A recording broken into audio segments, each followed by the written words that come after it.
Se eu te perguntasse agora o que é inteligência emocional, alguns de vocês me diriam que é ser frio, que é saber entender as emoções, outros me diriam que é você nascer sabendo lidar com pressões. A gente tem diversas respostas. A grande verdade é que, embora boa parte dessas respostas estejam parcialmente corretas, eu preciso te lembrar que nós partimos, quando falamos de inteligência emocional, de alguns pilares importantes. Dentre eles, nós temos autoconhecimento, autorregulação emocional, automotivação, habilidades. Antes da gente poder ir para as habilidades sociais, veja bem, autoconsciência, autorregulação e automotivação, eu estou falando de estou falando de mim, beleza? Quando eu falo de habilidades sociais e empatia, eu estou falando do próximo, ou seja, do meu relacionamento com as outras pessoas. Tendo isso em mente, é importante a gente fazer um compilado aqui, e foi isso que eu resolvi fazer nesse vídeo, um compilado das principais perguntas sobre inteligência emocional. Então, pessoal, agora que explanamos basicamente o que é inteligência emocional, vamos à tela do meu computador.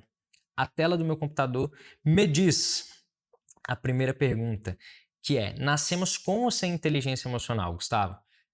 A gente não nasce nem com e nem sem, porque é uma habilidade treinável. Então a gente pode dizer que é uma habilidade treinável, portanto nasce com todos nós, um pouquinho, nem que seja um mínimo, já nasce com a gente, beleza? Então você pode ter níveis de inteligência emocional. Pode ser uma pessoa com alto nível de inteligência emocional, baixo nível de inteligência emocional. Na prática, o que isso significa? Que o nosso cérebro ele é plástico, portanto, existe uma conexão entre as áreas emocionais e o córtex pré-frontal, que é responsável ali por organizar as ideias, planejar as ações, beleza? Neuroestrategicamente falando, uma dica neuroestratégica é você trazer uma rotulagem emocional. Quanto maior o nível de inteligência emocional da pessoa, maior o repertório, o vocabulário emocional que ela tem. Ou seja, você dar nome exato àquilo que você está sentindo e faz com que você tenha um maior nível de inteligência emocional, porque significa que você tem uma alta clareza sobre aquilo que você está sentindo. Você tem uma autoconsciência extremamente elevada, beleza?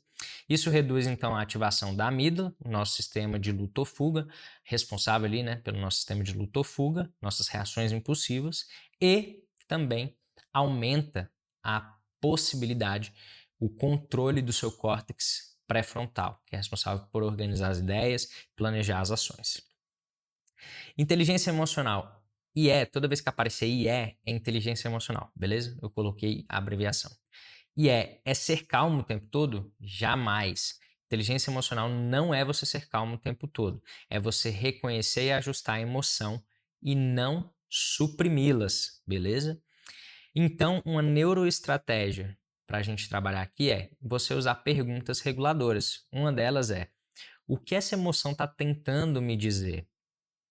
A explicação disso é que quando você se pergunta, você traz uma autoconsciência. Você vai trabalhando sua autoconsciência, ou seja, você transforma reatividade em análise, beleza? Pessoas com inteligência emocional, com alta inteligência emocional, são sempre gentis? Não. Alta inteligência emocional é diferente de você ser gentil o tempo inteiro, beleza? As pessoas confundem isso. Ah, é porque eu sou coaching, que eu sou psicólogo, que eu sou isso, que eu sou aquilo, que eu tenho que ser gentil o tempo todo. Mentira, tá? Você não precisa ser gentil o tempo inteiro.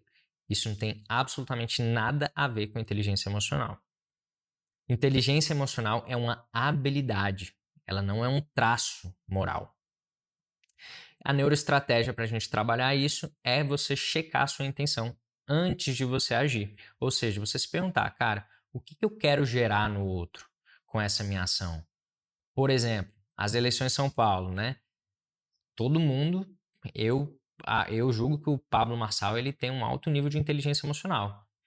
As ações dele, ele tem um alto nível de inteligência emocional. As ações dele foi para provocar o adversário e ele levar uma cadeirada. Ou seja, o tempo inteiro ele estava consciente daquilo que ele estava fazendo. Ele estava agindo estrategicamente para provocar no outro uma reação. Inclusive, ele já falou sobre isso. Ele esperava, na última entrevista ele até falou que esperava um tapa, algo nesse sentido, e não uma cadeirada. Mas ele fez estrategicamente várias ações para provocar o adversário. Não somente no episódio da cadeirada, em outros também. E explicação, explicando para você, isso basicamente reorienta o seu comportamento. O fato de você entender aquilo que você quer gerar no outro faz com que você adote uma estratégia comportamental. Inteligência emocional é mais importante que coeficiente de inteligência? Depende do contexto, tá, pessoal? Eu gosto muito de falar que o contexto, ele basicamente manda em tudo. Por quê? Porque se é um cargo altamente técnico, o QI, ele vai ser mais importante. Eu meio que gosto de trazer um pouco uma análise mais clara sobre isso, porque hoje em dia, com esse avanço de muita propagação mesmo da inteligência emocional, a gente tem visto o QI ele sendo um pouquinho escanteado, quando na verdade o QI e o coeficiente emocional, a inteligência emocional, eles são importantes. Então, o coeficiente intelectual e o coeficiente emocional, eles são muito importantes os dois. Se você conseguir juntar os dois, perfeito. Todavia, quando a gente fala para cargos mais técnicos, cargos que exigem uma alta capacidade técnica, operacional, aí você não precisa tanto de inteligência emocional assim, beleza? Quando a gente fala já no âmbito de liderança, trabalho em equipe, resolutividade, enfim, tudo que envolve interações sociais, a gente precisa de um alto nível de inteligência emocional. Então, normalmente, inclusive nas minhas pesquisas, nos meus trabalhos de conclusões de cursos das diversas áreas que eu estudo, inclusive neurociências, eu trabalho justamente essa questão do impacto da inteligência emocional do líder no liderado. E aí eu trabalho ali a questão dos neurônios espelho, que a gente normalmente aprende vendo o outro. Então, quando a gente basicamente não pode ter uma pessoa que não tem inteligência emocional numa posição de liderança. Seria incoerente, entendeu? Então, por isso, a minha análise ela gira muito em torno disso. Então, resumidamente falando, a gente fala que para liderança, cargos de liderança, cargos, posições de liderança, são sempre mais importantes você ter o coeficiente emocional do que o coeficiente técnico, o coeficiente intelectual.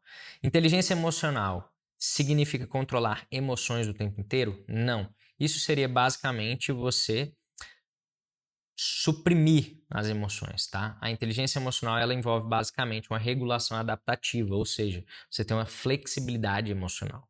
Você entender e saber expressar e quando expressar essas emoções. Então, em algumas situações, na prática, em algumas situações é melhor você expressar suas emoções, em outras situações já é melhor você se regular e ficar de boa.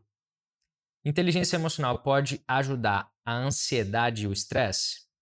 Sim, técnicas de regulação emocional te ajudam a reduzir tanto a reatividade fisiológica, como, além disso, você planejar melhor as tuas próximas ações, os teus próximos comportamentos. Dá para medir inteligência emocional? Sim, você consegue basicamente medir com testes de habilidades e também traços emocionais. Você pode acessar o link www.gustavoian.com.br/teste de inteligência emocional. Esse link também vai estar aí na descrição do vídeo, você pode acessar e fazer o teste. É um teste que é simples, você vai ter uma noção, beleza? Uma noção sobre o teu nível de inteligência emocional. Inteligência emocional é apenas sobre emoções ou envolve pensamentos? Pessoal, é importante a gente lembrar que emoções e pensamentos eles não são inseparáveis, tá? A inteligência emocional, ela trabalha na integração de ambos, resumidamente falando. E uma neuroestratégia para a gente trabalhar isso é você escrever o seu diálogo interno. Isso traz basicamente consciência para aqueles padrões automáticos, beleza? E ajuda você a modular os seus comportamentos futuros. A empatia ela é treinável? Sim, empatia ela é treinável, tanto cognição quanto afeto empático podem ser desenvolvidos. Inteligência emocional pode melhorar relacionamentos? Consistentemente, beleza? Uma neuroestratégia para isso é você fazer o reflexo emocional, né? Você entender esse reflexo emocional. Então, antes de você responder a uma pessoa, quando a pessoa estiver falando, você basicamente repete aquilo que ela está falando, tá? Então, aquilo que o outro sentiu. Isso traz uma conexão imediata. Você pode fazer isso através de frases como: você pareceu frustrado quando você fez isso e aquilo, beleza? Isso faz com que você tenha aí essa conexão imediata. Só cuidado para você não fazer isso de uma forma. Depende da tua comunicação. Aprenda a fazer isso para que você não soe como uma pessoa arrogante, beleza? Pessoas com maior inteligência emocional tendem a interpretar melhor sinais emocionais, comunicar melhor e mais claramente, resolver melhor os seus conflitos, reduzir a reatividade e fortalecer vínculos, beleza? Pessoal, espero de verdade que esse vídeo tenha ajudado vocês. Lembrem-se que inteligência emocional vai muito, mas muito além de você simplesmente trazer consciência para aquilo que você está sentindo. Vai também justamente naquela ferida, que é você, além de ter a consciência, você aprender a responder comportamentalmente sobre aquilo que você está sentindo, beleza? Sobre aquela emoção que está vigente ali naquele momento. Forte abraço, fiquem com Deus e até a próxima. Ei, Gustavo, tu chegou com visão, mostrou que juntos mudamos a direção.